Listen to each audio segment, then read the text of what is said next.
I'm not from Longford and I'm a member of a weird political party. Let's talk about it. These are two of the strangest things that are thrown at me when I'm out canvassing, and I just thought it's important to maybe clarify where I'm coming from on those issues.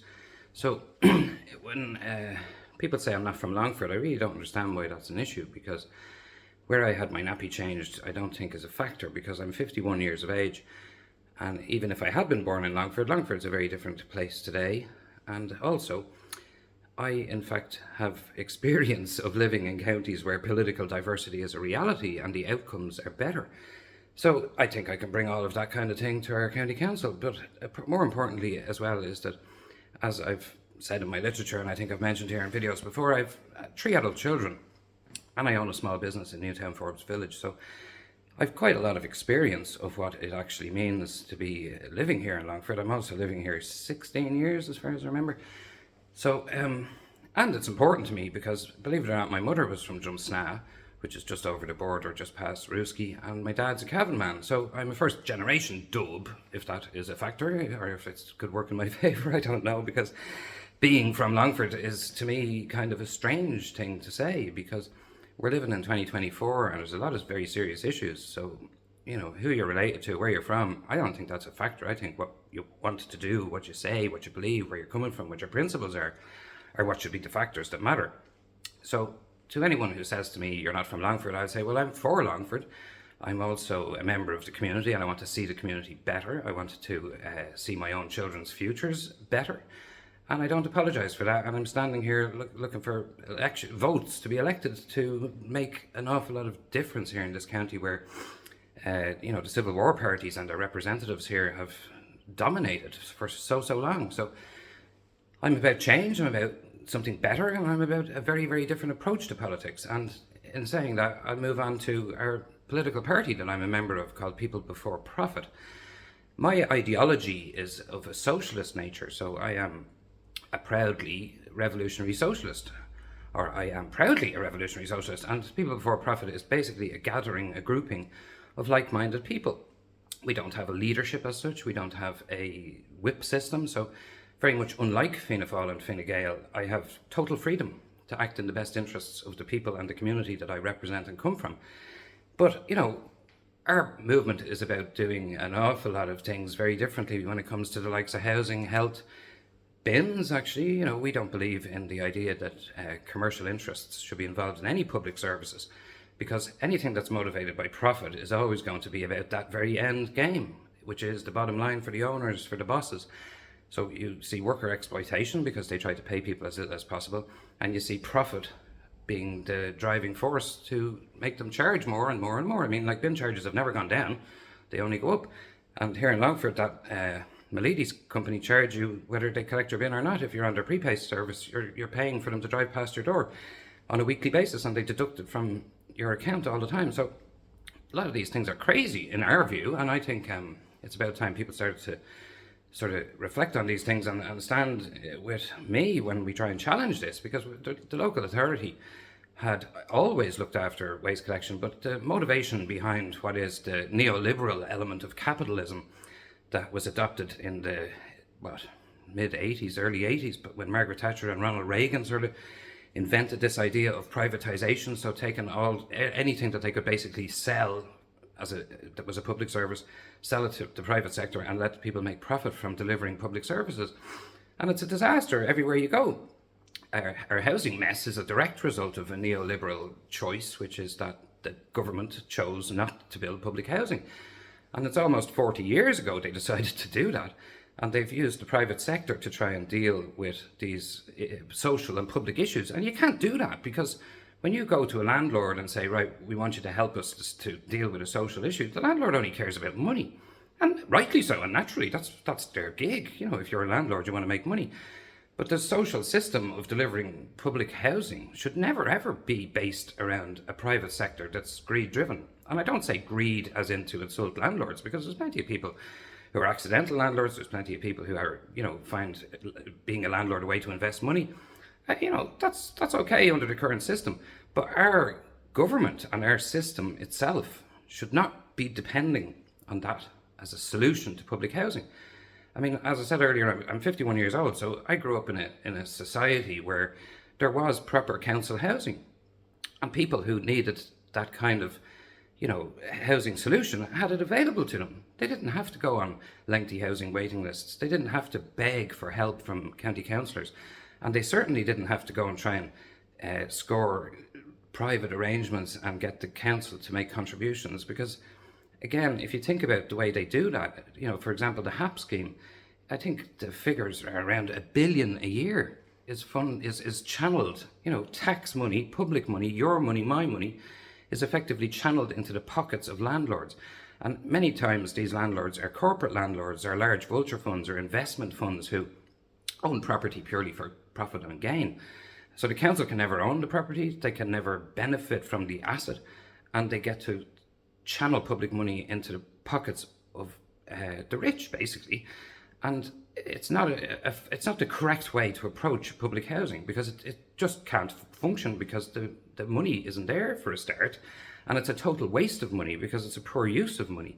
The council should be building houses on public land for public use and seeing it as an investment and an asset that then returns over time, because every public housing dweller or tenant pays rent. So it's a model for the system to be sustained, and it makes sense because it works better for people and it benefits the society as a whole.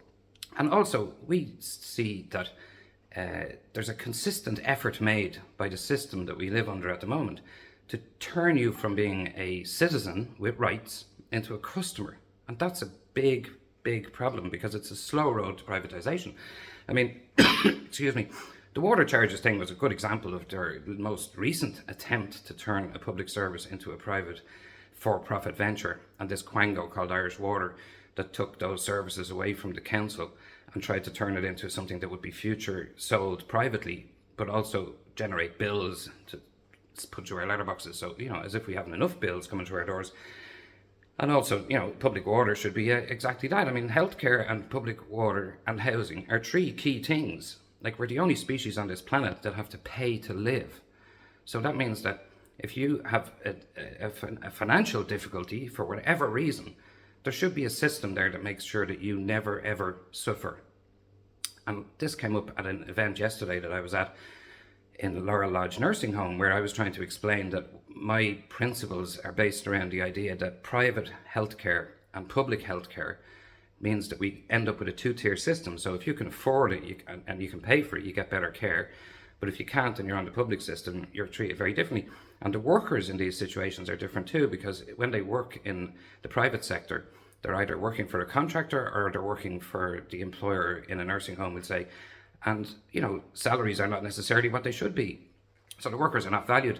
But then the families who are the, people who are the residents in these nursing homes are having to fork out €1,000 a week. I mean, who has €1,000 a week? So often, legacies are dissolved to pay for these things, or families have to struggle. So I don't agree with the concept of private healthcare at all. But yesterday people tried to make out that I was trying to say we should shut down Laurel Lodge, which of course is not at all what I meant. What I meant was that these type of facilities, which are amazing, should be under public ownership. They should not be run by private ventures. And the staff would benefit, and the people who need to use these services would benefit. And that's the ultimate end game. So the other thing about our party is that we show solidarity with people in struggle all over the world. And that's why you'll see on my lapel here we have a Palestine and Irish flag to show Ireland is in solidarity with Palestine. And we also, of course, stand in solidarity with the people in all conflict all over the world, whether it's the current civil war in Sudan or the Russian invasion of Ukraine. Every single victim or everybody who's in struggle around the planet, I would express solidarity with. And I do that shamelessly because it's the right thing to do, especially when you're an Irish person who's, the recent history here of colonialism and occupation and, famine, for want of a better word, it really is genocide that was inflicted on the Irish people in, what is still modern history.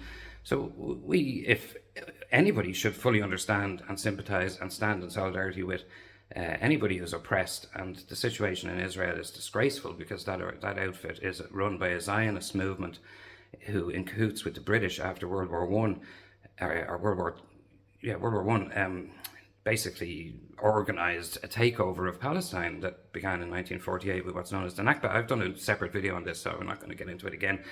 The other strange thing you may see on my leaflets that may not necessarily apply to Longford, but is important from a Longford perspective, is that we're against data centres being built, and we're against certainly any more of them being built, because they place an awful lot of pressure, firstly, on our water system, because these are massive facilities with incredibly powerful machines running, and they use water to cool them. So they take an awful lot of water out of our natural supply of water, and they also consume a huge amount of electricity, which puts a big strain on our national grid. And the whole idea doesn't make sense, because we're a small island nation, and at the end of the day, we need to think about a lot more than just data centres to facilitate large conglomerates. When they don't create much employment, they don't really deliver anything that's useful other than a drain on our systems and a drain on our society. So people before profit is about a hell of a lot of important things that should matter to everybody, and they do matter hugely to me, and that's why I'm a member of this party. And people have heard crazy stuff, like one person told me that all our party wants to do is take houses off people. And like, I'm a mortgage holder, so I own a house. I also own a small business. So why would I be involved with a political movement that wants to destroy that on me? That's not what we're about at all. We're about bringing a socialist ideology into a capitalist system. So if you think about what you have socialists to thank for so far, is things like libraries, unarmed policing, the weekends even, and the 8-hour day. It's socialists within union movements throughout history who have struggled and fought for an awful lot of things that we just take for granted today.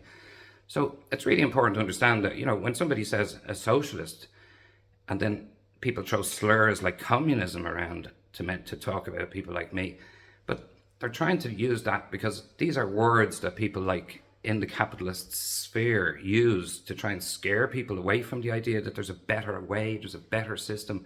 Society can be organized to suit the wider group of people in a far better way than the capitalist system that allows an elite few to be at the top. I mean, you hear on the news regularly the rich lists, or how much money these big companies made, or how much Jeff Bezos or Dennis O'Brien is worth, or all these massive elites. And in a society that's organized properly around the needs of people, we don't need billionaires, and nobody needs to be a billionaire either, because, you know, there's a whole lot of science out there that shows that you can't even spend the money they have. So, like, we have to change things, we have to think differently, and that's what I want to bring to the local authority, because even crazy stuff like the county manager is now known as the CEO of Longford County Council. So that's like taking private sector thinking and bringing it into the public sector. We shouldn't be doing things like that. The county manager, or the CEO, whatever he wants to be called, or she, they should be on our side too. It should be a joined up thinking approach to local government, and national government, of course, should be the same. But we're talking about local government here because I'm running in the local elections here in the municipal district of Longford. But we think big and we talk about the main issues because they're important and we have them to deal with and address. And Longford in particular has to understand, as far as I'm concerned, like Fine Gael and Fianna Fáil are, 100 years or so in power? Like, there's never been anybody else in power in this country. Now, they've had people go into power with them, but they're not in control. They're just propping up Fine Gael and Fianna Fáil. It's Fianna Fáil and Fine Gael's game. And then in Longford here, we've had Fine Gael and Fianna Fáil people in the main controlling, and they use that word controlling our council for decades. And they talk about this as if it's a great thing. But look around you. There isn't a kilometre of motorway. There isn't a kilometre of dual carriageway. There isn't so many things. We don't have natural gas in the county. We don't have any of the things that lots of other counties benefit from. And we can go back again to the fact that I'm not from Longford, because I grew up in Lucan, which is a suburb of Dublin. And I went wherever I wanted on a bus. And I got to stand at a bus shelter. I couldn't believe when I came to live in Longford here that every bus stop is just a pole stuck in the ground. People get wet, and it rains so much in this country. Why the hell is there no bus stops? And some sitting councillor over in Lanesborough decided to bring this up when I was talking about it on the radio there a couple of weeks back. But I've talked about this many, many times for years. So, you know, I'm not trying to say it's my idea because I don't think or work like that. But, you know, if somebody here wants to put bus shelters everywhere, go for it. That's the idea, you know. So I'm just a good guy. I'm a dad. I'm a small business owner. I'm a mortgage payer. I'm a bill payer. I get it. I understand. My children have gone through terrible experiences trying to find somewhere to live. And there's other massive problems. I mean, this video is now 15 minutes on, so I don't know who's still watching. Because other things like our young people finding it so difficult to end up being able to drive. And we live in a county where public transport is literally non-existent. So we need to employ more driving testers. We need to make the NDLS more efficient, because it takes way too long. And also, we need to rethink the whole theory testing, because the failure rate is so high on the theory test, because young people, or anybody who's trying to learn to drive for the first time, are expected to pass a theory test based on the rules of the road and on driving a vehicle that they're not allowed to sit in, they're not allowed to drive. You know, you can't get the learner permit that allows you to learn to drive until you pass this theory test. And the theory test is all questions about what it means to be a driver and a safe driver and understand the rules of the road. So there's a whole conceptual error here, because other countries that have a theory test, they apply the theory test at the end of the cycle of your driving lessons. So you first of all get your learner permit, you do your 12 driving lessons or whatever the amount of them that's required, because every country is not the same. And then at the end, during that process, of course, the driving instructor teaches you not only how the mechanics and how to make the car move and drive, he or she teaches you the rules of the road. So at the end of the day, you become a competent and experienced driver with that knowledge, and then you sit your theory test and your practical test at the same time, and you become a qualified driver. It's much better, as I've said in another video. Like, the way I look at it is, in the education system, they don't expect you to sit your leaving cert and then spend 5 years in school, because that'd be just nuts. But they're expecting young people to sit a theory test and answer questions on something that they're not allowed to be trained on first. So it's illogical. So these are the kind of things I want to try and raise, get changed. Certainly shorten the waiting lists by employing more people. There should be a lot more driving instructors. I think Longford only has 2. And my children have all had to go through the process of learning to drive and sitting tests and not being successful and then sitting a test again. But the wait time each time, you're on a waiting list all the time. And it's crazy, because like, the government has plenty of money.